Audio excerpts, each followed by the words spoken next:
Itulah mengapa TV digital itu punya channel lebih banyak dari sebelumnya gitu ya. Jadi karena sekarang ini tinggal tergantung pada perangkat komputasinya saja.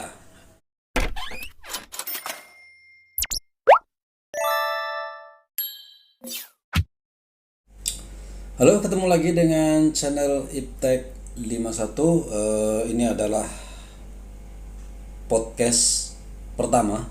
Jadi kalau melihat nama channelnya itu kan IP Tech 51. Jadi sebetulnya itu kan singkatan dari ilmu pengetahuan umum dan teknologi. 51 adalah nomor yang saya sukai lah gitu ya. Ada alasannya. Tapi kalau kalian lihat gitu ya, kalau lihat konten-kontennya kok kenapa lebih banyak ke elektronika, kemudian hanya ya seperti itu sajalah. Nah, sekarang saya akan mencoba melakukan podcast. Jadi ini jadikan podcast pertama yang mana kita akan mencoba mengulas konten-konten tentang seputar teknologi, yang mana mungkin ada teknologi baru atau apa, nanti akan coba kemas sedikit, kemudian saya sampaikan lewat jalur podcast seperti ini, yang mungkin tidak terjun langsung, artinya saya merangkum dari banyak sumber gitu ya, kemudian disampaikan bisa menggunakan PowerPoint maupun podcast yang tanpa PowerPoint seperti ini. Oke, saat ini kita akan membahas tentang apa itu teknologi analog dan digital, karena sekarang ini beberapa waktu lalu gitu ya, bulan ini itu kan TV analog kita dimatikan, kemudian kita disuruh membeli sebuah set top box digital atau ganti TV, yaitu TV digital. Nah, sebenarnya apa sih analog ataupun digital ini gitu ya. Nanti penjelasannya saya akan sederhanakan supaya lebih mudah dimengerti. Dan saya tidak akan yang rumit-rumit gitu ya, jadi saya akan permudah saja. Oke. Nah, coba apakah ini mudah dimengerti seperti ini? Ini adalah sinyal analog, ini sinyal digital, ini pengertian sinyal analog adalah, sinyal digital adalah, dan sebagainya. Bagaimana dengan ini? Ini adalah konverter, sebuah rangkaian di mana skematik untuk merubah dari analog digital. Kemudian ini adalah murni sinyal analog. Ini seperti ini rangkaiannya. Kemudian ini yang sudah jadinya ya, komponen elektronik dalamnya. Ini analog, kemudian ini digital seperti ini, dan ini juga analog TV tabung gitu ya. Kira-kira bagaimana? Rumit bukan? Nah, lebih baik saya tidak akan menjelaskan yang detail ini. Saya akan langsung yang mudahnya saja. Oke, secara teoritis dan secara praktek, analog maupun digital adalah suatu yang kompleks, yang rumit. Jadi mungkin saya akan jelaskan secara sederhana supaya nanti mudah dipahami. Nah, nanti saya akan sampaikan contoh analog apa saja, kemudian contoh digital juga apa saja. Oke. Nah, sekarang sistem kerja analog secara sederhana. Kita akan ngomongin analognya dulu, nanti kemudian digitalnya.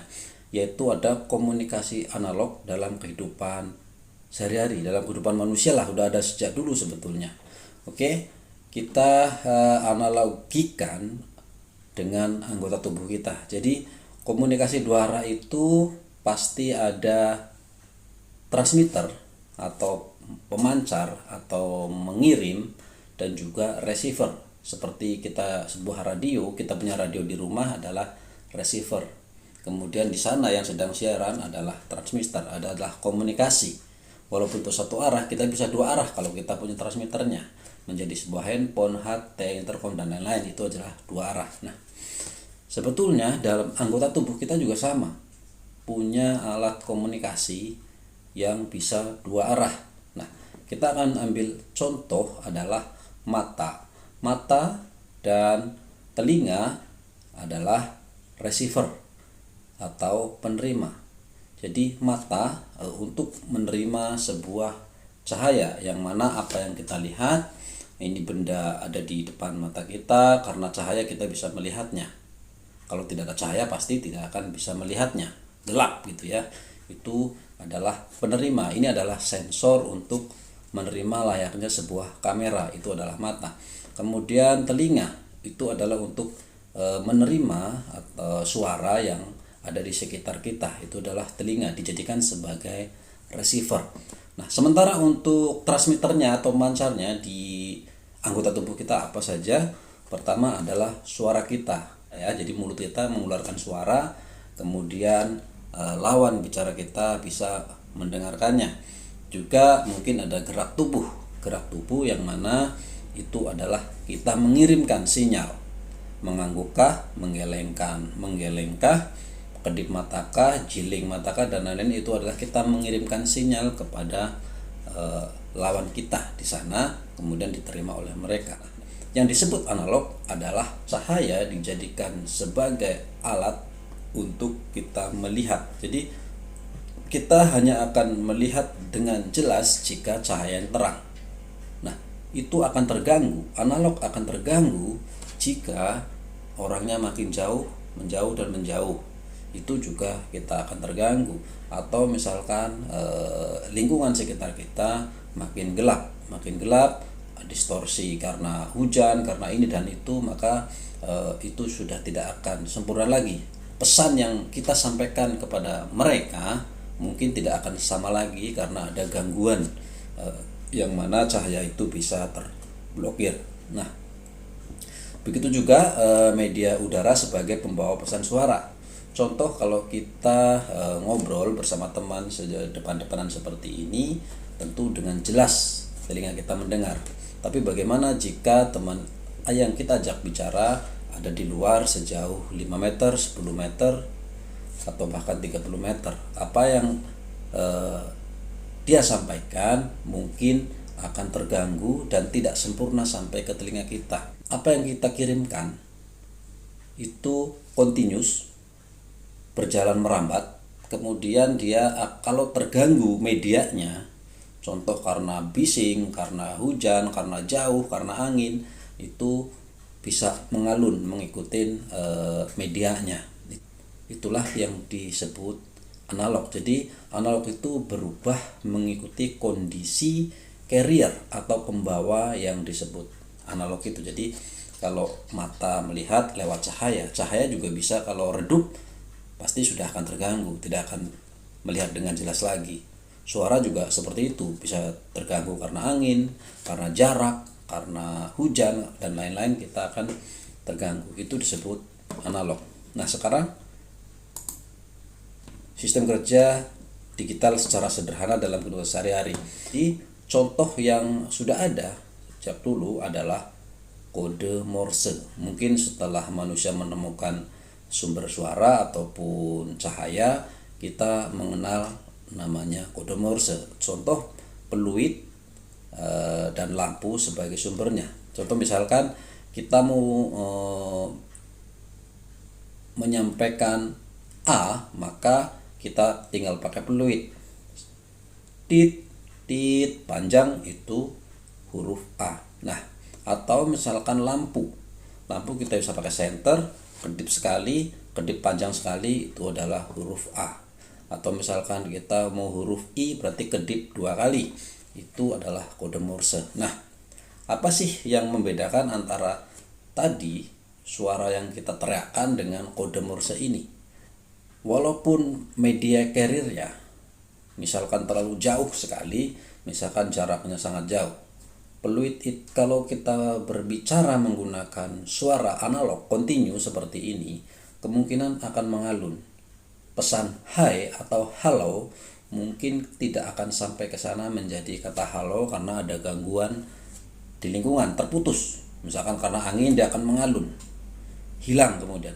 Tapi kalau menggunakan kode digital, misalkan kode Morse contohnya, dirubah gitu ya.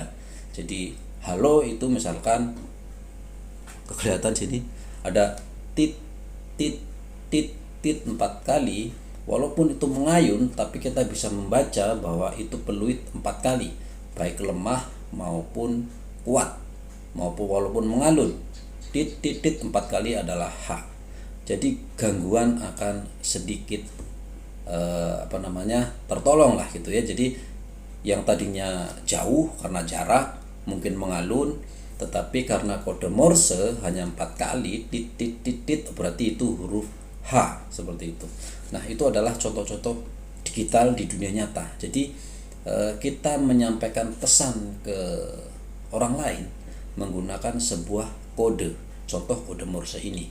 Distorsi memang terjadi, tetapi pesan tetap sampai dengan sempurna walaupun sinyal lampunya kecil, suara yang kita dengar kecil, tetapi tetap sampai gitu ya. Itu adalah digital. Jadi digital tidak terpengaruh oleh media pembawanya dalam kondisi apapun. Jadi hujan, jauh, mengalun itu tidak berpengaruh, tetapi tetap selama itu masih bisa terdengar, selama itu masih bisa terlihat walaupun redup, itu bisa pesan tersebut bisa disampaikan dengan sempurna. Nah, kita begitu juga aplikasi pada komunikasi modern. Jadi sejak listrik ditemukan, sebenarnya komunikasi itu berubah. Yang dulu punya kode Morse atau teriak atau apa itu ada jaraknya gitu ya, jadi tidak sempurna. Oke, contohnya adalah suara dirubah ke listrik, kemudian masuk ke mic, setelah itu dikirim lewat kabel, sampai dari kabel panjang kemudian diterima oleh speaker.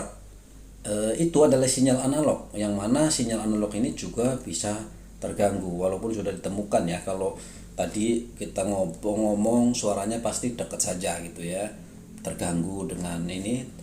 Telah ditemukan listrik, maka kita akan bisa ngobrol atau bisa menyampaikan pesan kita lebih jauh, bisa 1 km, 2 km, bahkan ribuan kilometer menggunakan kabel ya gitu ya, seperti itu. Tapi ada hambatannya juga. Jadi kalau kita pakai intercom, contoh nyata dulu mungkin kalian pernah pakai intercom. Jadi ada ampli di sini, kemudian ampli di rumah teman kita sejauh 1 km menggunakan kawat seperti itu, pasti akan ada banyak gangguan. Nah, gangguan itu ada yang suara tiba-tiba hilang, ataupun misalkan kurang jelas, atau distorsi lain-lain karena sinyal elektromagnetik. Tuh, tapi kenapa telepon bisa sangat jauh tidak hilang ya? Itu ada STO-nya. Jadi kalau kita telepon rumah kita yang pakai kabel, dari sini bukan ujuk-ujuk sampai sana, tapi di setiap base-nya ada STO-nya, ada state center-nya di setiap lokasi, kemudian dia akan diamplifikasi, digedein dan disampaikan supaya tetap sama menggunakan sistem analog. Oke. Dunia digital atau teknologi digital menggantikan kekurangan itu. Nah, digital itu kalau di dunia listrik elektronik itu seperti kode Morse sebetulnya. Kode Morse tadi yang dipakai gitu ya. Kalau analog ya tetap saja kita suara masukkan ke mic, kabel dan lainnya ada hambatannya juga, karena itu masih analog. Tapi kalau digital kita seperti kode Morse, walaupun sama-sama carrier-nya sama ya.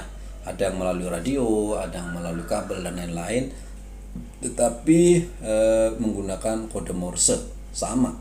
Bedanya dalam dunia digital itu bukan Morse panjang dan pendek, tapi hanya ada 2 kondisi. Kondisi on dan kondisi off, atau 1 dan 0. Jadi sebetulnya dalam dunia digital itu nggak kenal apapun, nggak kenal 1, 2, 3, 4, 5, 6, 7, 8, merah, putih, hijau dan lain-lain. Yang ada hanya kenal angka 1 dan angka 0, hanya kenal on dan off, seperti itu ya. Jadi apapun gangguan di carrier-nya selama masih bisa dideteksi, maka akan tetap terbaca karena hanya 0, hanya ada on dan off. Jadi walaupun radionya jauh ataupun sinyalnya kecil, maka dia akan tetap ada. Karena itu makanya gangguan tadi bisa dieliminir gitu ya. Yang tadinya terganggu banyak, maka ada gangguannya sedikit. Nah, misalkan kita menggunakan lampu, 1 kedip, 1 nyala panjang, itu Morse. Nah, dalam dunia digital itu tidak panjang pendek, tapi dibatasi oleh waktu. Jadi nanti berapa kali dalam satu detik, dalam satu detik ada berapa kali on dan berapa kali off di situ. Jadi intinya kita harus menghitung berapa kali dalam satu detik, on-nya berapa, off-nya berapa, seperti itu. Itu ada time frame-nya. Nah, satuan digital ini disebut bit untuk mewakili sebuah kondisi on atau off. Jadi kode biner ada 8 bit. Jadi kodenya ini disebut binary ya. Mulai 8 bit yang artinya dalam satu bit atau byte menghasilkan satu angka atau satu huruf. Kita ambil contoh. Di sini ini adalah kode digital di mana kode biner 8 bit ke alfabet. Kalau kita mau mengirimkan pesan hai, maka kita harus mengirimkan pesan 01000100, artinya mati hidup, mati hidup mati hidup gitu. Itu satu huruf H. Kemudian ini A 010001 seperti itu dikirim dalam satu detik. Jadi satu detik berapa kali seperti itu. Nah, dalam perkembangannya itu ada mulai 8 bit, 16 bit, 32 bit, 64, 128, 254 dan seterusnya. Nah, itu sebetulnya perkembangan dari binary itu ya.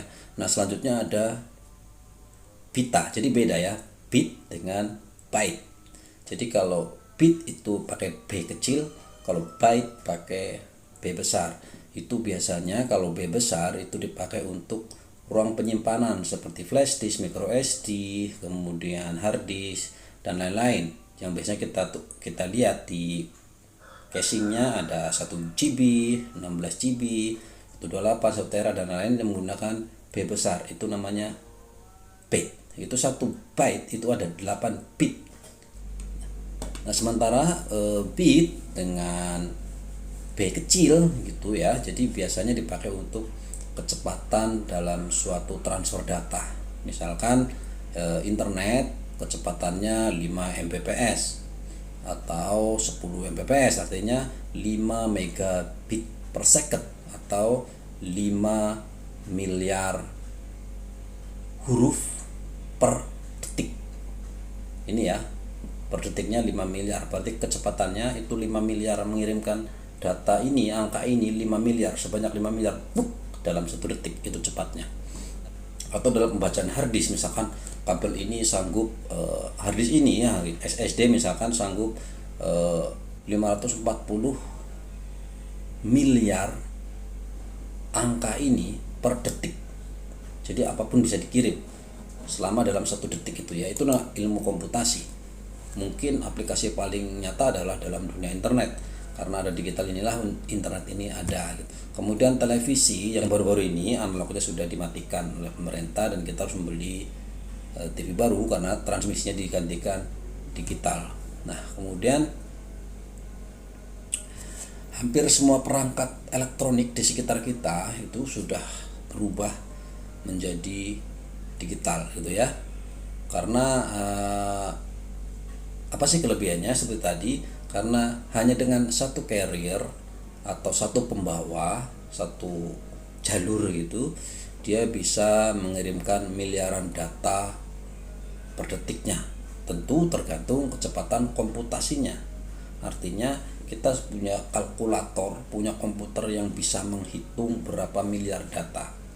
Bisa menghitung dikirim dalam satu detik berbarengan gitu ya.